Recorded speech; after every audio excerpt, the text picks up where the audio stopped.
The Todd Shapiro Show. Time to hit the button! On Canada Talks, SiriusXM 167. The time has come for CEO Profiles. Brandon Ward joins us from lifted.com. How you doing, Brandon? I'm doing pretty good, Todd. How you doing, buddy? I'm good, man. You sound, you all right? You sound a little melancholy. What's going on? Maybe it's the San Diego weather. It's been rainy the last couple of days. Just been working hard, buddy. A lot of stuff going on, so. Good stuff. Life of a CEO, my friend. Yeah, life of a CEO. I read this great article, by the way, and I was thinking of you the other day. It's in venturebeat.com, and the title of it was What I Learned as a VC Filling in as a Startup CEO for 4 months. And a really interesting article, and I'll bring up some points. And one of them was and you've talked about this in the past, but having a clear strategy is the key to execution. Is it tough to have a clear strategy? Yeah, somehow, especially in an evolving space. That's something, I'm big on, is just getting more and more clear with the team. Because I think more than anything, one thing that I've learned, Todd, the hard way is just sometimes, again, in my mind, it's very clear what we're doing, but that doesn't always translate to your team. So just you constantly have to be reiterating what the strategy is, what we're working towards, what the focus and priorities are, and just rehashing that. Sometimes it seems a little redundant, but the more clarity you can create for your team, the more clear your strategy is. I think that the smoother execution can go and the less problems that pop up, man, because often it's communication or misalignment with strategy that creates problems often, and that's something that I've learned firsthand. So the way you'd like. Brandon Ward from lifted.com and Lifted Innovations. How often do you solicit feedback from your organization? How often do you go to them and say, hey, do you like what I'm doing? Truthfully, man, I do that. I have weekly feedback or meetings, like leadership meetings with my team, like individually with the leader on my team, just because we like to try to keep a clean reporting structure so there's not redundancy of meetings. So I'm always asking, what do you guys need from me? What can we do different? What do you need help with? Because my mentality is, Todd, as a CEO of the company, it's my job to be of service to the team, to empower them to do their best work. And I bring in people that complement what I do and do things that I don't do. So the more I can serve them, the better off we are as a company. And that's kind of the philosophy that I operate from. How much of your role is dealing with shareholders? You're a company that is planning to eventually go IPO. You haven't yet. There's, sometimes things take a little longer than people expect. Do you have to? Is that a lot of a job of a CEO that a lot of people would maybe never guess that would exist? Yeah. I mean, and our shareholder structure is a little more, I guess, outside the norm. With private companies, we do have a pretty substantial base of shareholders. They're actually around 160 shareholders, which can be time-consuming. You have regular communications with shareholder letters that you send out every couple of months to give kind of that high-level update. But oftentimes, people want to know what's going on a regular basis. So if you think about it, I mean, just clients or customers, they are investors in the company. They are shareholders in the company. So my responsibility is to them and ensuring their investment's protected and being optimized. So you can imagine that trying to communicate with potentially 160 different people up a lot of time, rightfully so. But it's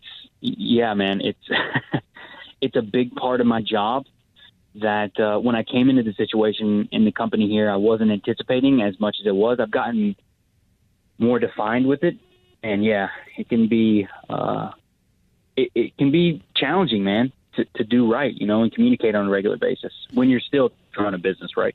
Well, that's one of the points in the article that I was reading about that I thought was really interesting. It's something that I would never have guessed, especially if I ever wanted to be a CEO, say, of a publicly traded company, which, by the way, I do want to be one day.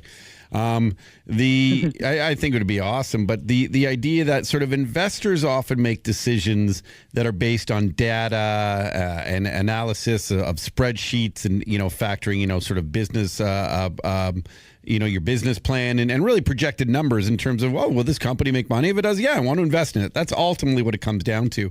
A CEO, however, is what it talked about, was their decisions must factor in more of the human element, and so much more of that CEO time is spent on personal matters that really can possibly be imagined. And I think that's sort of what you're saying. There's a lot more. That's something that I think young CEOs need to make sure that they factor in if they're going to accept a big position like this. Oh man, so much so. And Todd, you hit it head on. Is it's such a human piece. I mean, it's a relationship based position. I think that's, I love strategy. I love operations. That's really what I enjoy most in business. But to be successful, if you're raising money or having investors, you absolutely have to have the relationship aspect of it. I mean, not just with shareholders, but with your team. Man, so much of what I do is relationship based. I genuinely feel like a therapist sometimes with the things that I deal with members of my team and addressing where they are and frustrated or whatever it is. So you can imagine that the same thing happens with shareholders who have invested money into your company, who have expectations of when things are going to happen, the outcome of what's to be expected. If timelines delay, if things don't happen as they were discussed or promised or whatever it is, it creates massive amounts of frustrations, and not to mention the amount of money that's on the line for those people. I mean, I see from their position, but a lot of it is so emotionally driven. We make these decisions logically, but we are human at the end of the day. So a lot of it is managing the emotional aspect of it, which you really don't know until you get in here and start doing it. Brandon Ward from Lifted.com and Lifted Innovations. Tell us, one of the things I've never asked you in all the many months of us doing this together is sort of the differences between a CEO and board members and the relationship between board members and CEOs and board members' roles in companies, whether they're private or publicly held. How does that work? Yep. Well, from a corporate structure perspective, Todd, the board holds me accountable. The board represents the interest of the shareholders as well. So they have relationship with shareholders. They communicate to me outside of my own communication with shareholders. But when you have a clean corporate structure, the board handles the majority of that. They represent the shareholders and hold me accountable to shareholder wishes. So I report to the board. But the board typically in a corporate structure has a passive position in the company. The role of the CEO and the management team is to run the company, to make the decisions about the company on the strategic and day-to-day decisions, marketing agencies, legal groups, whatever that is, hires. That's all done by the management team. The board can offer advice and essentially counsel, but they're not actively involved in the business traditionally. Yeah, that's. Is there a lot of time commitment for board members? If someone says, "Hey, be a part of my board," do you want to be a part of the board? Is that? I mean, is that a more difficult sort of position than people might imagine? Yeah, I think. Well, truthfully, it depends on how things go at the company. Honestly, Todd, I think a lot of times what happens in startup phases or early stage companies, everyone's stoked about the possibility of what can be and the blue sky piece, forgetting. Building businesses is a messy, strategic, long-term strategy that you have to execute on. So it's not going to be pretty along the way. And I think humans are pretty good at underestimating the amount of work required and overestimating how quick things can happen. Or I guess I think you get what I'm saying. So, but we often underestimate the amount of work that's required, especially if things don't go as planned. Because then there's pressure, then there's changes. Everyone's frustrated. There's unforeseen things that come up, and it definitely becomes a much bigger problem or time aspect than what was initially anticipated. And I think that happens often. Brandon, you're on a board for a few companies, right? So Yeah, no, yeah. Listen, I'm on the board of directors, and it's definitely not an easy position, and it's. I think everyone going into business, on the daily, and I don't care if you've been doing it for 50 years or if you're new to it, like a young CEO like Brandon Ward of Lifted.com. I think one of the things is really what you learn every day, and things don't always go as according to plan. Excuse me, but it's how you adapt to things changing and how you do it. You know, one of the things I really like to be a sponge of, and what I've learned from being on a board is the calmness and the approach that I think more experienced leaders have or show, because they have that experience behind them. And it's helping me in all aspects of life, to be honest, helping me in my home environment around my child, helping me with Bilal, there's ways to get strong messages across and stern messages across and important messages across without kind of being anxious, without being panicky, without being angry, and through knowledge. So I think it's, you know, that the experience in itself is what I feel the biggest value out of it all. The change and the stress, though, I mean, that's always a constant. So, you know, you got to be prepared for it too. Yeah, no, that's great. I agree, man.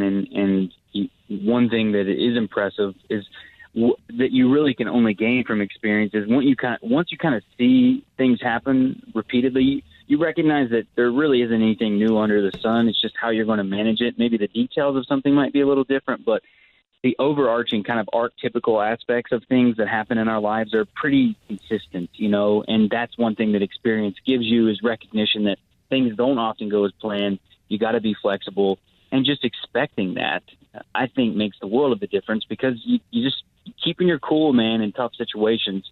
It seems obvious, but it's difficult to do. But if you can do that, it can really have ripple effects throughout. And I think that's exactly what you were speaking to, Todd. That's something, you know, I aspire to be myself as a young CEO, is to be calm and collected in situations that are tough and unplanned and troublesome, in spite of what, your initially optimism may have been. Any changes, Brandon, from sort of, you know, we have these weekly chats, but any sort of progress or forward information you want to share for lifted.com? Yeah, so we rolled out some design changes for lifted.com, which is very exciting. It's still obviously evolving there, but we've mapped out some customer journeys. We're looking to consolidate some of our websites to really centralize our branding, keep the focus for us as a company more simple and easier to manage, and also in improving more than anything the experience and journey of the customer to better serve from a value perspective, man. So that's happening now. Progress always feels good, especially when you start to see it. So, we're going to keep hacking away, man, day by day. That's all we can do, right? In spite of challenges that the company may face as we move along. Very exciting. I know you're a basketball fan. You watching any of the Raptors? I have been, man. I was actually going to ask you about that. First and foremost, in California, I do not like Golden State. I told you before, I'm a Rockets guy because of D'Antoni and being a Marshall guy myself. You know, he grew up in West Virginia. But, I mean, you got to respect the Warriors, but, man, I hate watching them win. So I'm definitely pulling for the Raptors right now, brother. Yeah, what's that like? Is because California is such a big state, obviously. I mean, I think there's more people in California than there is in all of Canada. What, and you being a San Diego based and stuff, are there like, do not as many people love the Golden State Warriors as we would assume? Or is there rivalries within the state itself? Yeah, I mean, you definitely got the Lakers versus Golden State, especially now that Golden State's kind of in their prime, whereas the Lakers have kind of fallen off. You know, they were a big deal here. But the thing that some people might get mad at me about this, but there's a lot of fair weather fans in California is what I noticed. So everyone's wearing Golden State stuff around here now because I think they're the first team since the late 60s Celtics that have been to, I think, 5 or 6 straight finals now. It's impressive. But doesn't mean I have to like it. And do you think that anyone can beat the Golden State Warriors, though? Dude, I don't know, man. Their roster is impressive. They're just so deep, and they just play so good as a team. I mean, considering the fact that they have Steph Curry and Kevin Durant play so well together, not to mention the depth on their bench, man. It's just they're so tough to play. They're so rangy. They all shoot super well. And they play good defense in spite of the offensive power they have. So, I don't know, man. I'm pulling for you guys. I'm hoping that Kawhi can go in there and cause chaos for them if you guys can get through the Bucks. I know you're locked up right now, 2-2. I think a game's tonight, right? No, tomorrow night. Is it tonight? Tomorrow night, got yeah, it. tomorrow night, Thursday. Yeah, it's a shortened week. So we're shortened week here in Canada, so I'm all confused on my days. Oh, yeah, Victoria Day was Monday, right? Yes, exactly. Good old Victoria Day when people light fireworks and everyone thinks there's gun violence outside. Nah, dude, yeah, today it's definitely an exciting time in this town, in this country. And listen, I've gotten a lot of nice, positive feedback over these great candid chats that we have, you and I, Brendan Ward from Lifted.com, Lifted Innovations. And the most important thing, I think, what we sense from you is really how real and genuine you are. And that's one of your big strong suits, is that being real and genuine is really does show leadership, and at least people know what they're getting, and that calm approach. But not being afraid to, either light a fire when someone needs to have a fire lit under them, or also show compassion when someone needs to have compassion under them too. And I think you do that so well. So thanks, man. We love these chats. Thanks, Todd. I really appreciate that, man. That's a very thoughtful thing to say, brother. So hopefully you have a good rest of your week, man. I'll be cheering for the Raptors, and we'll circle back next week, brother. Okay, dude. At Brandon Ward, CEO, Lifted Innovations, and Lifted.com for more. We appreciate the CEO profile with our man, Brandon Ward. Thanks, bud. Awesome. Cheers, brother. Cheers, man. This is the Todd Shapiro Show on Canada Talks, SiriusXM 167.